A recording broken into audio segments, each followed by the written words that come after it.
Hema committee റിപ്പോർട്ടിൽ നിരവധി നടന്മാരുടെ പേര് എടുത്തു പറയുന്നതായി തന്നെ വാർത്തയിൽ പറയുന്നുണ്ട്. എന്നാൽ ആരൊക്കെയാണ് എന്നുള്ള വാർത്തകൾ മാത്രം പുറത്തു വന്നിട്ടില്ല. പക്ഷേ ഇത് പുറത്തു പറയണം എന്ന് പറഞ്ഞുകൊണ്ട് എത്തിയിരിക്കുകയാണ് ഹൈക്കോടതി. അതുപോലെ തന്നെ ഹേമ കമ്മിറ്റി റിപ്പോർട്ടിന്റെ പൂർണ്ണരൂപം ഹാജരാക്കി അവർക്കെതിരെ കേസ് എടുക്കുമോ എന്ന് വ്യക്തമാക്കണമെന്നും ഹൈക്കോടതി തന്നെ പറയുന്നുണ്ട്. സെപ്റ്റംബർ 10 കോടതിയിൽ ഹാജരാക്കാനാണ് ഇപ്പോൾ നിർദ്ദേശം നൽകിയിരിക്കുന്നത്.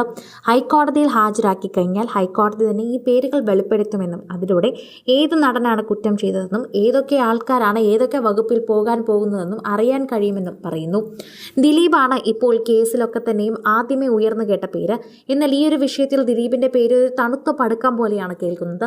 എന്നാൽ ദിലീപിന് പിന്നാലെ സിനിമയിലെ പല ഉന്നതരും ദിലീപിന്റെ പ്രിയപ്പെട്ട സുഹൃത്തുക്കളും മലയാളി ആരാധകർ തന്നെ ഞെട്ടാൻ പോകുന്ന പലരും ഈ ഒരു ക്യൂയിൽ ഉണ്ടാകുമെന്നും ഈ പേരുകളിൽ ഉണ്ടാകുമെന്നും എല്ലാവരും എടുത്തു പറയുകയാണ്.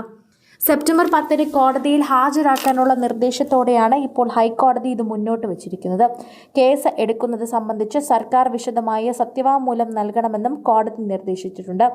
ആക്ടിംഗ് ചീഫ് ജസ്റ്റിസ് ഉൾപ്പെട്ട ഡിവിഷൻ ബെഞ്ചാണ് മുദ്രവെച്ച കവറിൽ റിപ്പോർട്ട് സമർപ്പിക്കാൻ ഉത്തരവിട്ടിരിക്കുന്നത്. വ്യക്തിപരമായ പരാമർശങ്ങൾ ഉൾപ്പെട്ട പ്രസക്ത ഭാഗങ്ങൾ ഒഴിവാക്കിയാണ് സർക്കാർ നിലവിൽ റിപ്പോർട്ട് പുറത്തുവിട്ടത്. ഹേമ കമ്മിറ്റി റിപ്പോർട്ടിൽ സർക്കാർ എന്ത് നടപടിയാണ് എടുക്കുന്നതെന്ന് കോടതി ആരാഞ്ഞു. റിപ്പോർട്ടിൽ ലൈംഗിക പീഡന പരാതി പഠിക്കാൻ അന്വേഷണ സമിതിയെ നിയമിക്കാനുമോ എന്ന് കോടതി ചോദിച്ചു. അതേസമയം കമ്മീഷന് മുൻപാകെ മൊഴി നൽകിയവർ പരാതി നൽകാത്തതാണ് കേസെടുക്കാത്തതിന് കാരണമെന്ന് സർക്കാരിന് വേണ്ടി ഹാജരായ അഡ്വക്കേറ്റ് ജനറൽ പറഞ്ഞു. ഇരകൾക്ക് പൊതുസമൂഹത്തിന് മുന്നിൽ വരാൻ ബുദ്ധിമുട്ടുണ്ടാകുമെന്ന രഹസ്യാത്മക ഉറപ്പു നൽകിയാണ് കമ്മീഷൻ മൊഴിയെടുത്തിരിക്കുന്നതെന്നും പറയുന്നുണ്ട്. ഹേമ കമ്മിറ്റി റിപ്പോർട്ടിന്റെ പൂർണ്ണ രൂപം തന്നെ ഉടൻ പുറത്തു വരുമെന്നും അങ്ങനെ പുറത്തു വന്നു കഴിഞ്ഞാൽ മാത്രമേ കൂടുതൽ കാര്യങ്ങൾ അറിയാൻ സാധിക്കൂ എന്നും പറയുന്നുണ്ട്. മന്ത്രികളുടെ പേരുൾപ്പെടെ തന്നെ സിനിമയിൽ നിരവധി പേരുകൾ ഇതിന് പിന്നാലെ ഉണ്ടെന്ന് പറയുന്നു. ചില സിനിമകളുടെ പേര് പറയുമ്പോൾ നടന്മാരെയെല്ലാം നമ്മൾ ചിലരായി വിശദീകരിക്കും, അല്ലെങ്കിൽ നടന്റെ പേര് മാത്രമേ ആലോചിക്കൂ. എന്നാൽ നടന്മാർ മാത്രമല്ല, പല രീതിയിലുള്ളവരും ഇതിന് അടിസ്ഥാനമായി ഉണ്ട് എന്ന് പറയുന്നു. പലരുടെയും പേരെടുത്തു പറയുന്നത് കൊണ്ട് തന്നെ അവരുടെയൊക്കെ തന്നെയും നിലപാട് വ്യക്തമാക്കേണ്ടതുണ്ട്. അവർക്ക് എന്താണ് പറയേണ്ടതെന്നുണ്ട്. അവർക്ക് ഇതിനപ്പുറം ഒന്നും പറയാനില്ല എന്ന് പറയുമ്പോഴും സോഷ്യൽ മീഡിയയിൽ തന്നെ നിരവധി പേർ ഇതിനെക്കുറിച്ച് സംസാരിക്കുന്നുണ്ട്. ഹേമ കമ്മിറ്റി റിപ്പോർട്ടിന്റെ വാർത്തകൾ വരുന്നതിന് പിന്നാലെ തന്നെ ദിലീപിന് പിന്നാലെ എല്ലാവരും കുടുങ്ങുമെന്ന് തന്നെ വിശ്വസിക്കുകയാണ് എല്ലാവരും.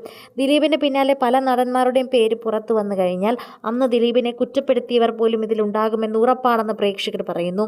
അതുകൊണ്ട് തന്നെ സോഷ്യൽ മീഡിയയിൽ നിരവധി പേരാണ് ഇപ്പോൾ ഇതിനെക്കുറിച്ച് ചർച്ച ചെയ്യുന്നത്. മോഹൻലാൽ അടക്കമുള്ള നായകന്മാരുടെ പേരൊക്കെ ഉയർന്നു കേൾക്കുന്നുണ്ടെന്ന് പറയാം. എന്നാൽ ഇതുവരെ ഇതിനെക്കുറിച്ച് ഒരു ഔദ്യോഗികമായ റിപ്പോർട്ട് പുറത്തു വന്നിട്ടില്ല. പക്ഷേ എന്നാൽ മറ്റുള്ള നടന്മാരുടെ പേരിലും വാർത്തകൾ പുറത്തു വരുന്നുണ്ടെന്ന് പറയുന്നത് ശ്രദ്ധേയമാണ്. റിപ്പോർട്ടിൽ തന്നെ നിരവധി പേരുകളുണ്ട്. പലർക്കും പല കുറ്റങ്ങൾ തന്നെയാണ്. അതുകൊണ്ട് തന്നെയാണ് അവരുടെ പേര് പറയാനായി എല്ലാവരും കാതോർത്തിരിക്കുന്നത്. പേര് പറഞ്ഞേ മതിയാകൂ എന്നതാണ് എല്ലാവരുടെയും ആവശ്യം. ഇല്ലെങ്കിൽ മറ്റുള്ളവരെ കുറിച്ച് മോശമായി നമ്മൾ ചിന്തിക്കുമെന്ന് പറയുന്നുണ്ട്. അതുകൊണ്ട് തന്നെയാണ് പേര് വരണമെന്നും പേര് വന്നാൽ മാത്രമേ ഓരോരുത്തർക്കുള്ള ചീത്തപ്പേര് മാറ്റാൻ സാധിക്കുമെന്നും പറയുന്നുണ്ട്. ഇതിനെ സംബന്ധിച്ച് തന്നെയാണ് വാർത്തകൾ പുറത്തു വരുന്നത്. ഓരോരുത്തർക്കും അറിയേണ്ടത് ഇതേ കാര്യങ്ങൾ തന്നെയാണ്. എന്താണ് ഹേമ കമ്മിറ്റി അകത്തുള്ള റിപ്പോർട്ടിൽ പറയുന്ന പേരുകൾ? ആരൊക്കെയാണ് ഞങ്ങൾ പേടിക്കേണ്ടത്?